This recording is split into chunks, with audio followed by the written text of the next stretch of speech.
Okay, I'll get started. So today my topic is about the Old Chinese reconstruction of demonstratives 知, 是, and 词. These three words that, according to traditional commentaries, that they are synonyms, but there are lots of issues surrounding these three.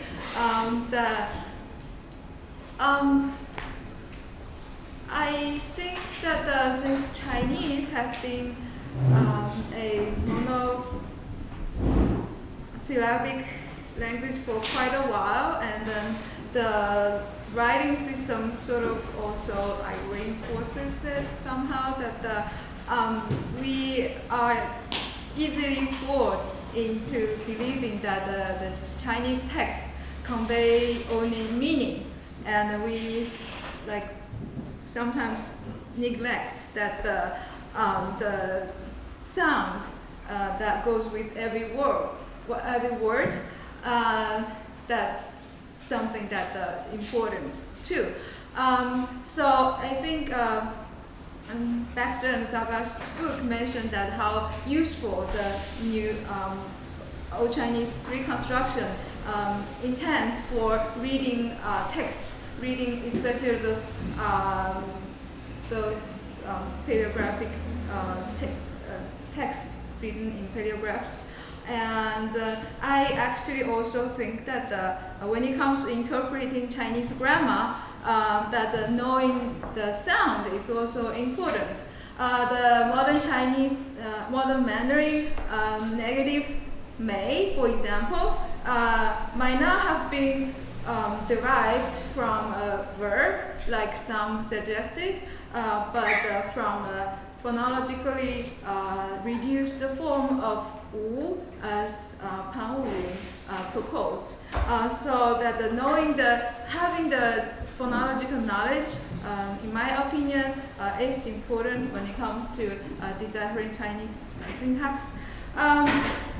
But saying that, but I feel a little guilty that I cannot give you a very beautiful solution to the things that I'm about to say.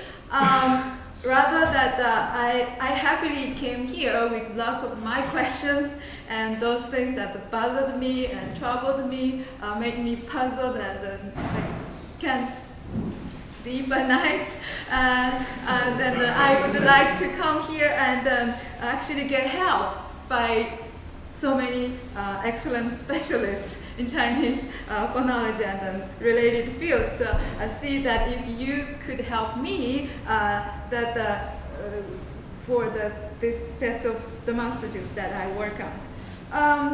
More precisely, that I like the idea that the OC reconstruction, this assumption that the Old Chinese reconstruction should maximally reveal the linguistic history of the items that we are reconstructing. And when it comes to these three words, that I think that what concerned this graphic or paleographic connections among them, and possible etymological and morphological connections. Speaking of etymological and morphological relation, Pulleyblank had a study on the morphology of Chinese demonstrative pronouns in classical Chinese. And first of all, that he identified the cognates, the Tibetan I don't know how to pronounce it correctly again, corresponds to Chinese zhi, and this corresponds to Chinese shi. And because of this, that it really gave me confidence that I probably was right, that by writing shi and zhi as dental, because they, as you know, is that the Middle Chinese is the palatals that the default Old Chinese source is dentals, and that's what I thought. And seeing this Tibetan cognates, that it makes me believe that what I think is right. But Pulleyblank doesn't think that this kind of deictic contrast between the Tibetan demonstratives applied to Chinese. He rather thinks that it is something independently developed in Tibetan. But in any case, that I think writing something in English that makes us wonder about what kind of phonetic value that we should give, because if we're writing in Chinese, that I don't really have to give a pronunciation to zhi or shi or zi or whatever, I can just write. And so that was the question that I had. So when I did my dissertation, I asked around and made sure that this is the dental is the right form. But I'm obsessed with this because of the things that I'm about to say later. But in any case, the Pulleyblank also noted that this zi and zi, which is this, and shi and shi, the status in the demonstrative system is a little bit tricky, but let's leave it for the time being. These two sets, that it's easy for you to see that they have this alternation between the 知乎者也知 group and the other 一知 the group, so 知 the 知父的知 group. So he thinks that this 词, which is the one on the right, is derived from 知 in the same way as 是 derived from 时, and the 时 is, according to him, morphologically related to 知, but stronger and more independent because of the vowel that is belonging to his category of the more extrovert one, so that it has more independence, and the introvert one, and so that it has more independence. But in any case, and this study is done based on classical Chinese, and what I would like to explore is what it is like in the text, the non-received text, or more precisely in the oracle bone inscriptions and the bronze inscriptions. And first, if we look at the Shuowen's interpretation of these three graphs, this is the xiaozhuan forms, that Xu Shen glossed 知 as 出 to come out or to go, and 是 as 直 straight, and 子 as to stop. And the graphic interpretation is that the 知 is a pictograph that's depicting the grass overgrowing out of the ground, and 是 is consists of two. If it's 从 x, y, and that means that we think that Xu Shen thinks that they are the Hui category and has these two semantic particles that combine together to give the meaning of the character. And the same thing with 词, it has the component of 直 to stop, and the 比, and 比 he thinks that means to put against each other. By looking at the small scale xiaozhuan form, that we don't see much similarity among these three, but somehow that we can see that the top part of this 知 and the bottom part of here and the left part of here looks kind of similar, but not exactly. But if we go into the bone graphs, which is around 14th to 11th century BC, the earliest graph for 知 consists of a foot, and with a very exaggerated, do you call that thumb? The big toe. Anyway, so that the big finger of the foot, and so going, it seems like meaning to go, but not so nice examples of the meaning to go is found in bone inscriptions. But in any case, we have this foot radical, the foot component in the bones, but in the bronze, this is the Western jaw after 11th century BC, and it seems that the what Xu Shen said about this zhi, like grass growing, outgrowing, seems to be relevant here. That the right side looks like plants branching out. So we see that this corruption of this foot shape in the bronze graphs. And I can give you a very, very brief history about what happened to zhi from the bone inscription to bronze inscription based on Jiang study. It's simpler to just quote others so that I don't have to. I have some similar theory, but it's easier that we can find something here. So in the Shang oracle bone inscriptions, zhi contrasts with zi. It is problematic that it is kind of hard to find very strong evidence that indicating zhi is indicating any type of deictic interpretation of zhi, because it's just used anaphorically, referring to something that you mentioned before. And in that usage, like we can think about English word that or this. If you use this or that, referring to things that I just said, or referring to something I just mentioned, and then it doesn't matter it's this or that, either way, either one can be used. So it is not a very strong indication about that. So that's why that it became very controversial about what indeed is the deictic value of this zhi. But in any case, that according to Jiang study, that he finds that normally when zi is used, it refers to space or time occupied by the speaker, and even if in the anaphoric use, zhi refers to the space or time that the speaker does not occupy. Mainly based on this, that he thinks that zhi is non-proximal.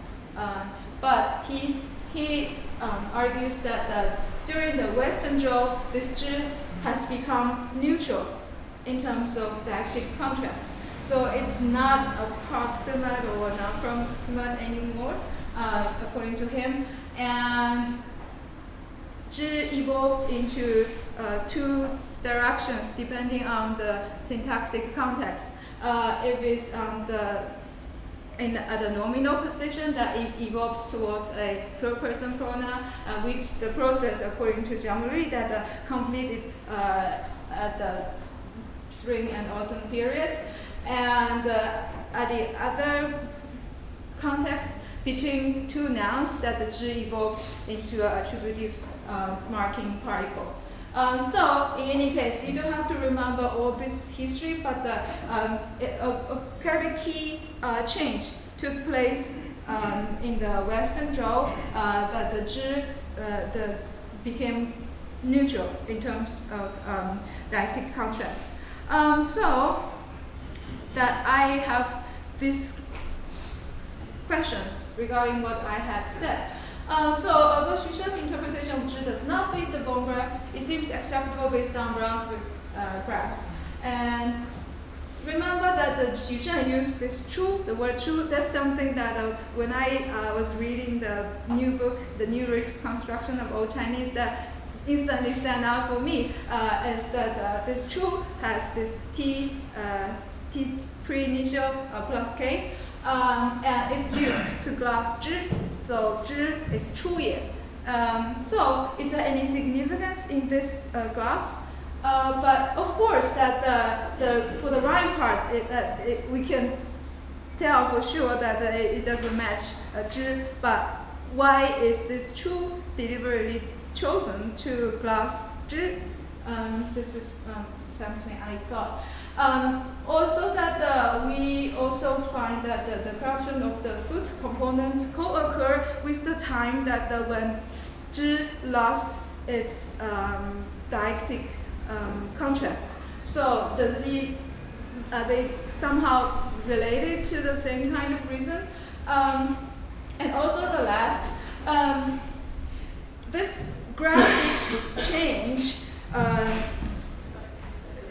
does it like indicate that there's some kind of sound change behind it from the Late Shang to Western Zhou, especially this shape of foot, which is this the reconstructed in Old Chinese. If we can interpret that over like a branching out or like growing out kind of grass or branches, does it refer to this word zhi, like to like branch or to branch out? And in that case, that we get this vowel e.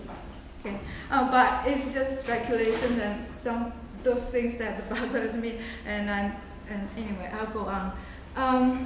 So that's. We remember that in the xiaozhuan form, the small seal form shi is analyzed as consists of ri and zheng. But if you look at the paleographs, this is from Gongming's, with the bronze and those seal or bamboo forms, that the shi originally actually also has this foot part, and then with this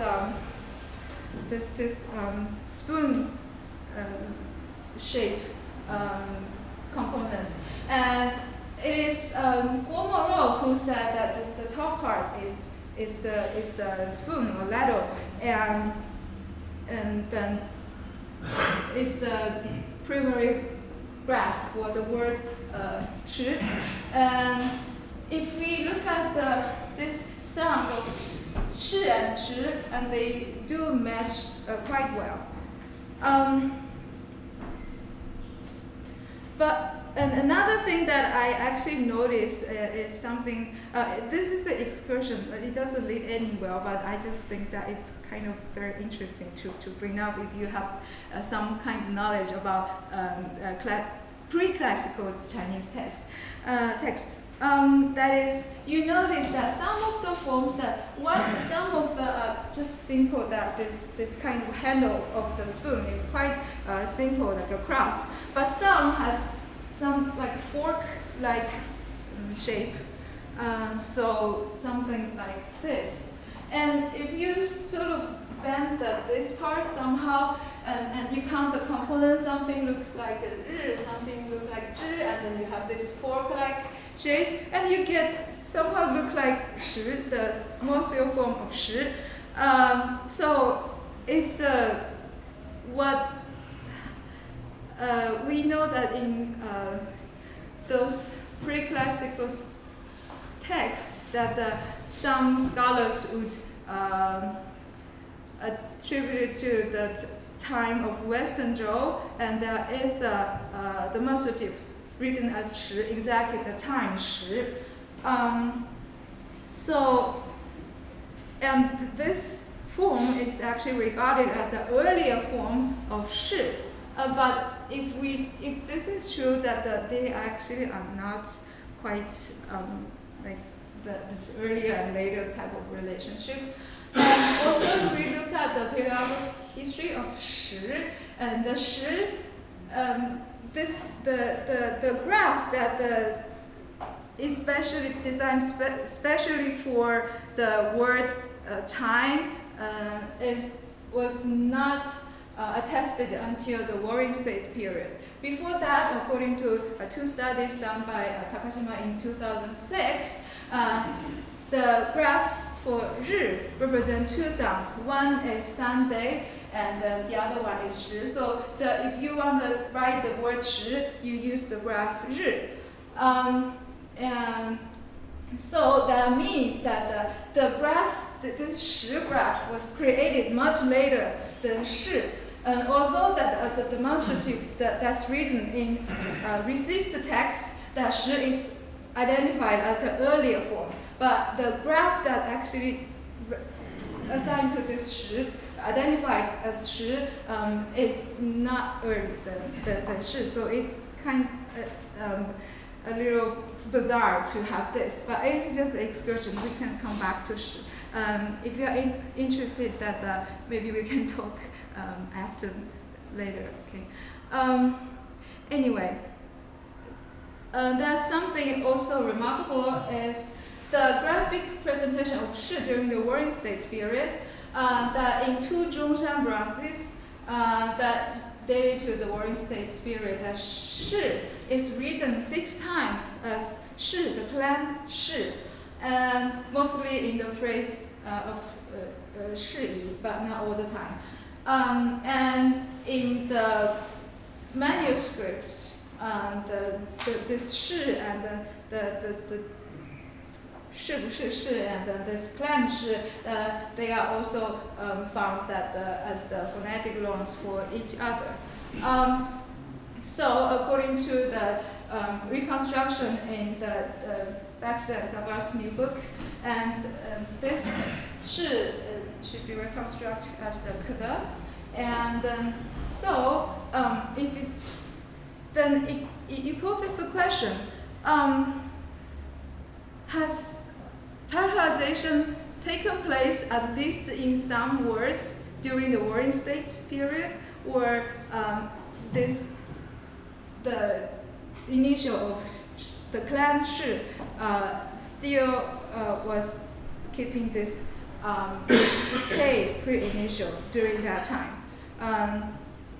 Anyway, so what I was trying to say is that there's no strong evidence, but there seems to be some little bit like hints about whether we give a little bit, we include some kind of velar elements in the reconstruction of zhi or shi.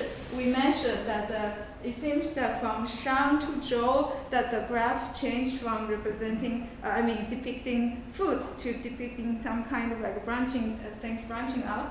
And then Xu Shen gives the glass 出也 for zhi. And also we have this shi written as the clan shi with the velar.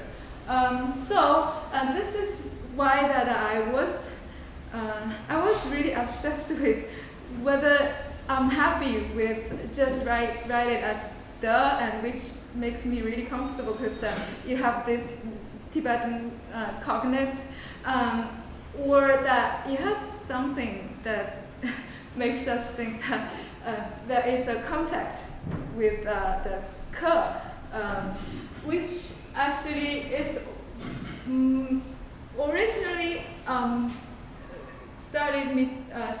I started thinking about this because Meizuling had I forgot which year, but very long time ago had an article about the zhi and qi, and he reconstructed the zhi with Gesang and had provided some evidence that but some of them are not that not that strong, but he later gave up this morphological relation between zhi and qi because it seems that qi, it's kind of hard to establish its pronominal usage at the earlier period. But I think Takashima had a paper in press that actually he also had he and Nivison had articles thinking about actually qi is both modal and pronominal, so that if this kind of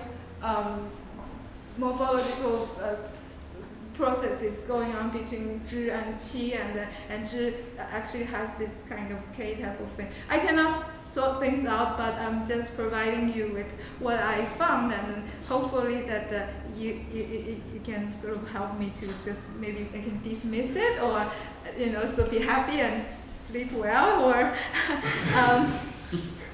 or I can really do something different. Another thing that I found quite entertaining is if you look at the graph of tsheʔ, this is the bone graph, this is the grounds, that it also has this foot, and the right side is this is B. In the bones, the graphs for person and graphs for spoon, it's kind of hard to distinguish, kind of all mixed. But in any case, look at the browns that you will see that it's like this stuff, the side view of this spoon. And if this is true, and you will see that the shi having a component that's the front view of a spoon, and then tsheʔ has the side view of a spoon, and this one has zhi, and that one has zhi too. So I don't know why it's just accidentally like similarity, or that it has some deeper reason. I haven't sorted it out, but I just thought it's interesting. We can actually further look at this graph in connection with tsheʔ, the spoon. The common interpretation actually followed the 说文解字 by Shen.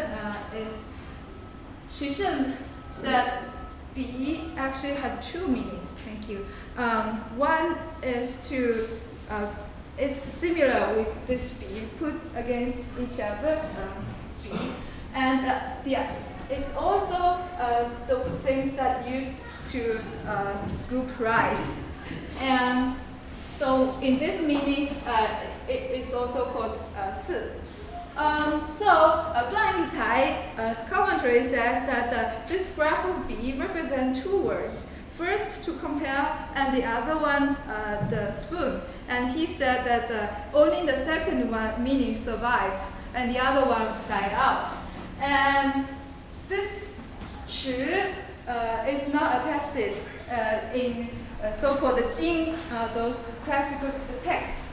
And according to those 说文 scholars study that this is one of them, Wang Yun, said that it's the earliest mentioning of this graph is in Fangyan, and it says that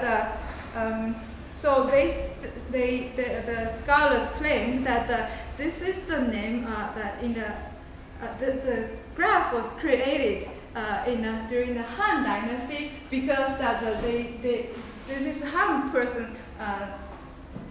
people's way of calling spoon. And I think I didn't quote it here, but there's a commentary to Han Shu saying like this: 北方人, so the Northerners call bi as 池. In any case, in Wang Yun's opinion, that the bi and 池 have the same similar sound, 一声之转, and because the sound changed, and then this shi was added to indicate the sound. Because this is Han, so I just put the later Han reconstruction by Schuster there. So you see that it seems this bi, if it means spoon, represent the word spoon, it's not read as bi, or it should be something that's similar to shi, and then which sounded like shi during the Han Dynasty, but something similar in earlier time. And in addition to 池, we mentioned 四, right? So it's also called 四. And in the 说文 entry of 四, the Xu Shen mentioned that the Li Ji, and so he basically is saying like in the Li Ji, we don't have bi, we have 四. And then this is 从木 and 四声, so 四 is the phonetic. Does it mean that the bi should be read in the sound of 四, which is the zhi, the fat zhi, Ryan Booth and Baxter and Zagara reconstructed with this slur. Okay.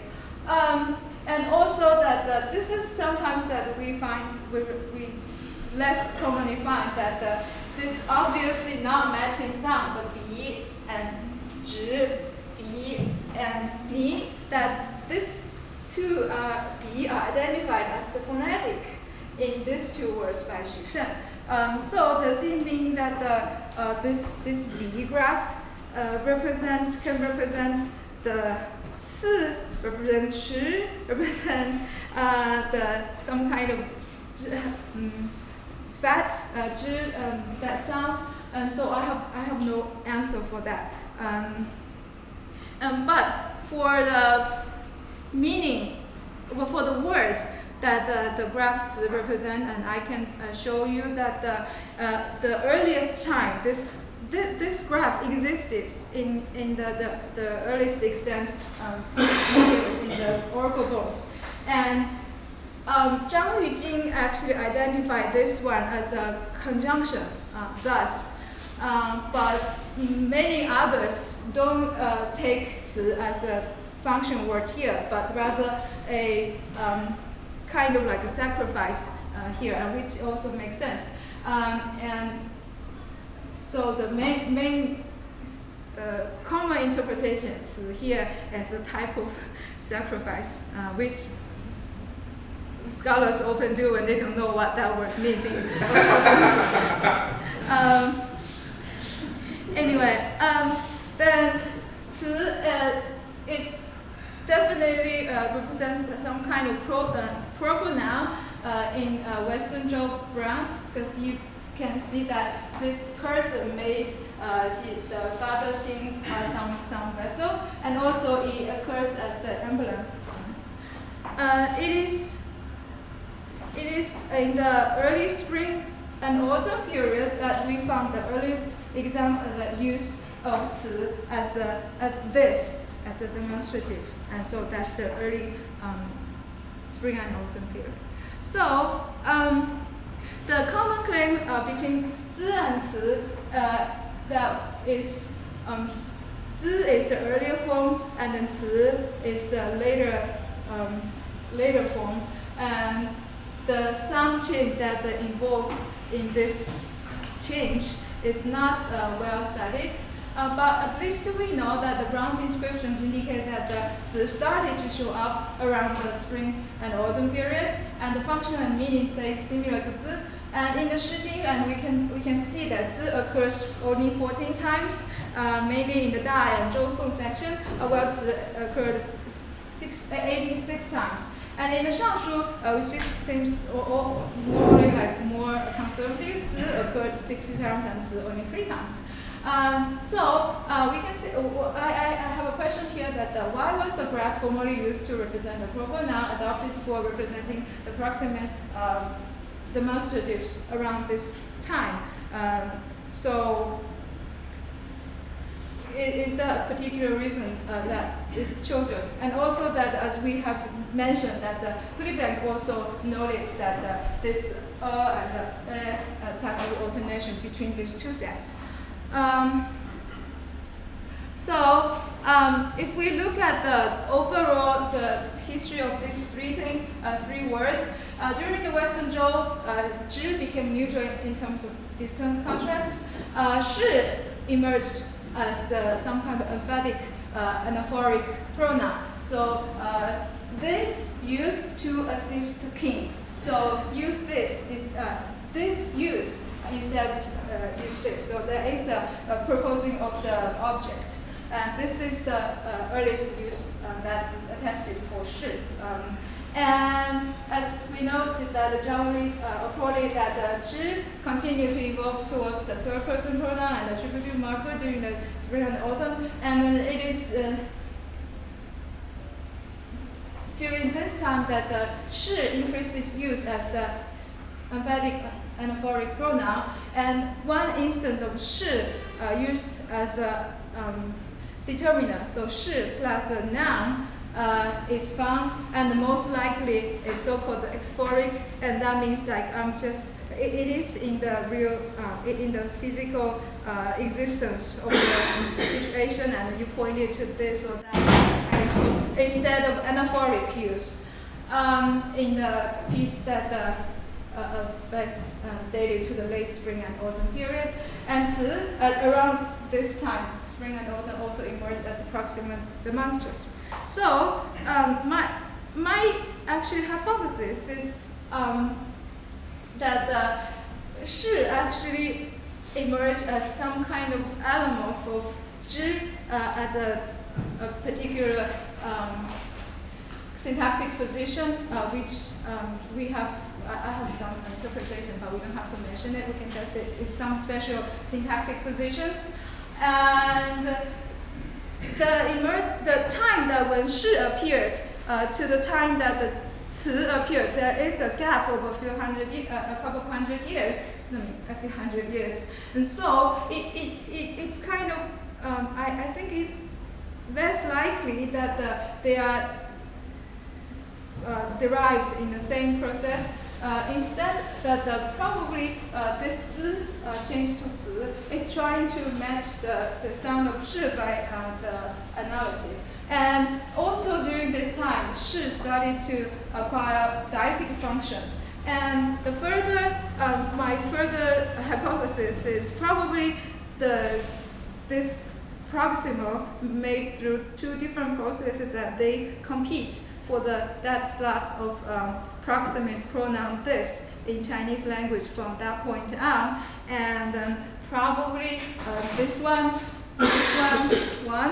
and then give our zhe, if you think about the pronunciation of zhe. And this is the myth that hasn't been solved in the Chinese syntax, that historical syntax, that which form gives the modern Chinese zhe. And there are many zhi or something, but zhi, the phonetically zhi doesn't, the zhi hu zhe ye zhi doesn't work well. But if you think about shi, and in terms of graphic formation and in terms of sound, shi is a quite good candidate to give zhe in Chinese. Anyway, the last thing I want to mention that is we see that this food radical in all these three. This might be just accidental, but if it's not, what's the function of this food? Is it trying to indicate some kind of phonetic value? But we see that the phonetic value seems to be not like compatible. Is it some kind of semantic indicator that they are somehow all related to some at least pronominal kind of usage? So that's something that I haven't decided, but that's all that I'm presenting today. Thank you.